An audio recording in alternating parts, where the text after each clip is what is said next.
What is your favorite Jesus story? This summer, 18 different people will take 10 minutes each to share their favorite Jesus story. We find Jesus meeting unexpected people in unexpected places, teaching, healing, and telling stories.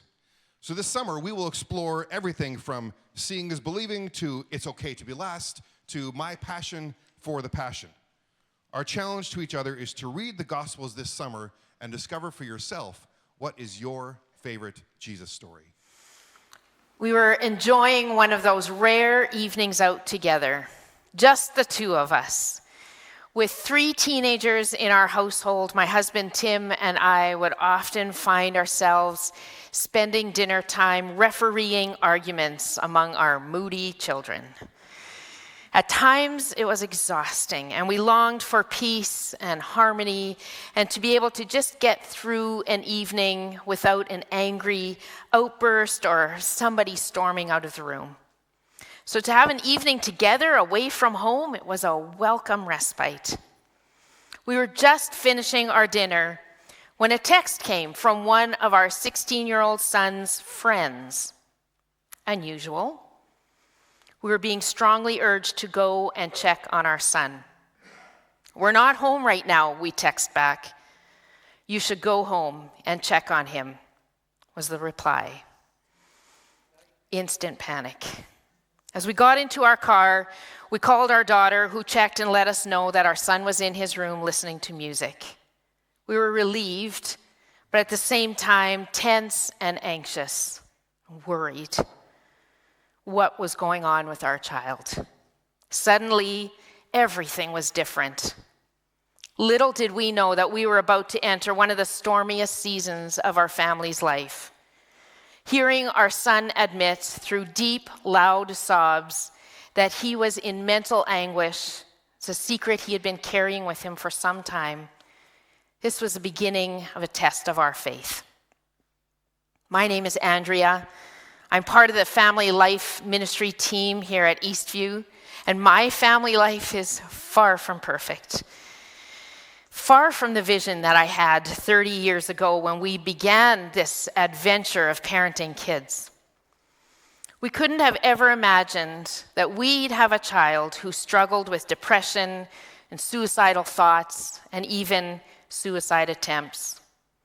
We never dreamt that it would be us who would be navigating doctor's visits and a hospital stay and finding the right mix of medications that would help to keep our child from hurting himself. The months and years of working to monitor his behavior, to keep track of his location, of not knowing the right questions to ask or how to respond to his tears. The nights of laying on the floor next to his bed, praying for a miracle healing of his heart and his mind. It all took a great toll. There were days when I allowed myself to imagine the worst case scenario, and it was terrifying. But as terrified as I was at the thought of losing my son, I realized there was something in me that made me equally anxious, if not even more so. And that was the thought of what people were thinking. I was carrying a lot of shame around having a sad kid.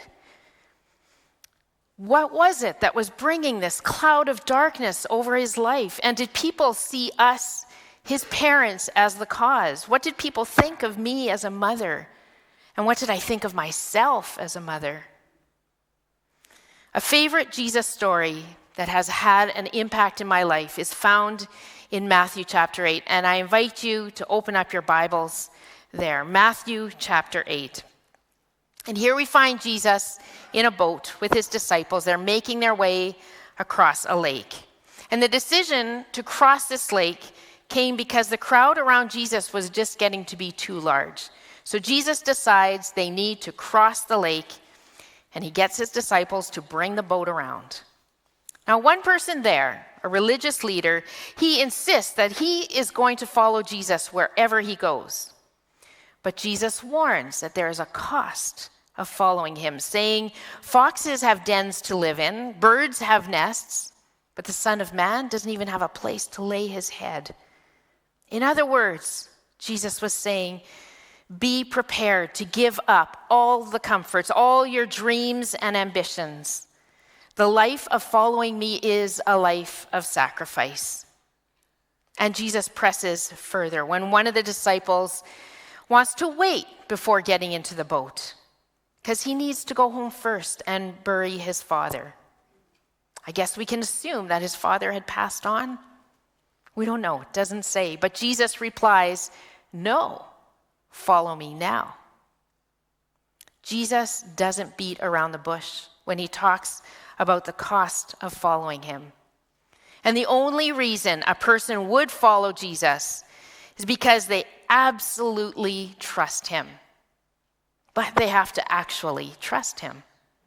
Trusting Jesus in the good times, in the smooth and easy times of life, but also trusting Jesus when life takes an unexpected turn. So, this is the interaction that has just taken place just before Jesus gets into the boat with those who want to follow him. So let's read what happens next. Matthew chapter 8, starting in verse 23.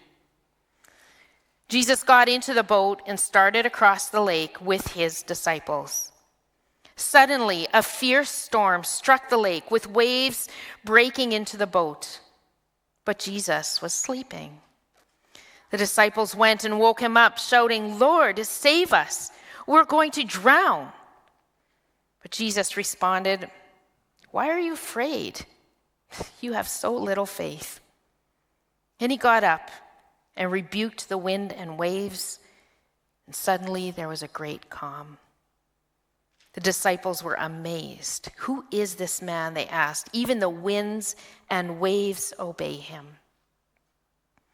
Disciples on the boat have committed. They are all in. I mean, after that speech that Jesus had just made, anyone who would follow him would be viewed as someone with great faith and determination. Right? They followed. They chose the way of surrender and sacrifice. Their faith is remarkable. And along comes this test of their faith, a storm on the lake. And it sounds terrifying. And they do seem terrified. And all the while, the man that they trusted, the object of their faith, lies peacefully sleeping. I wonder what they were afraid of. Death by drowning? Never seeing their families again? Well, they had chosen to leave their lives behind for the sake of following Jesus, surrendering it all. Do you think that they might have been questioning their faith? Without maybe feeling like fools for choosing to follow this man. What would people think if they capsized and died? I mean, they really thought that they had found their salvation here, the one who would point their way to God. So Jesus is awoken. He sees their terrified faces and he hits the nail on the head with this question: why are you so afraid? If you have made the choice to follow me, why are you so afraid? In other words, I really can be trusted. Do you get it? He comments on their little faith before telling the wind and the waves to calm down. And then what moves me most in this story is what happens next. Suddenly, there was a great calm. A great calm. If you've ever been on a glassy lake, quietly cutting through the water with a kayak or a canoe, you can imagine what it's like to experience calmness. Zero wind, the occasional sound of a fish jumping or a loon wailing, the sense of a surrounding peace. Do you know what that's like? It's calm. But this calm is described as a great calm. A great calm. What made it great? Perhaps it was the contrast from stormy to peaceful. But maybe it was the mixture of a calming of the storm and a calming of their hearts. A great calm, a realization that their faith was in someone real, someone that they truly could put their trust in. It seems like a wishy-washy kind of a faith, trusting one moment, then fearful and anxious the next. When we were faced with a sudden awareness that our son was battling mental illness, our faith in God's protection was tested. Our identity as children of God was shaky, and we longed to experience a great calm. How can we experience the great calm that Jesus offers, even in the midst of the storms of life? When life takes an unexpected turn for the worse, how can our faith in Jesus remain intact? Jesus offers some kind and gentle guidance in John chapter 14. John chapter 14, the first verse says, "Don't let your hearts be troubled. Trust in God, trust also in me." Don't let your hearts be troubled. Trust in God. Don't let your hearts be troubled implies that we actually are the ones responsible for our feelings of anxiety. We give our hearts permission to be troubled. But Jesus says, don't. Don't let your hearts be troubled. Trust in God and trust in me. And by the way, these are words that Jesus spoke just before he went into the garden and sweat drops of blood. Just hours before his arrest, aware of what he was about to suffer and endure. And he says, don't let your hearts be troubled.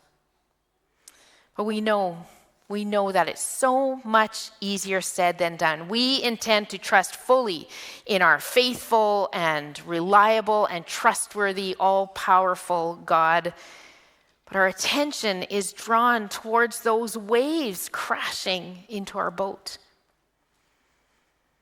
In that same chapter in John, Jesus has another offer for us. John 14, verse 27, "I am leaving you with a gift, peace of mind and heart. And the peace I give is a gift the world cannot give. So don't be troubled or afraid." Through the years of navigating our son's illness, we received much advice from well-meaning people, and sometimes their advice was even helpful. But it was the prayers of friends and family that brought us strength and encouragement, that reminded us that we are loved unconditionally. My regular conversations with Jesus through that season, begging for mercy, begging for salvation, are what carried me through. Thankfully, we have witnessed the miracle of healing in our son. He is the most thoughtful and caring and gracious person you could ever meet. Following Jesus is not a guarantee for an easy life. What is the storm you have survived? Or maybe you're in a stormy season right now. Where do you picture Jesus? Is he with you in the boat? Maybe it feels like he's sleeping through it and you wish he would just wake up already. Cry out to him. Beg for his peace to overtake you and then just anticipate that great calm. The gift of peace that Jesus offers, peace of mind and heart. It can seem elusive in times of storms, but the offer of the gift remains. Christ-centered peace, and it truly is yours for the taking.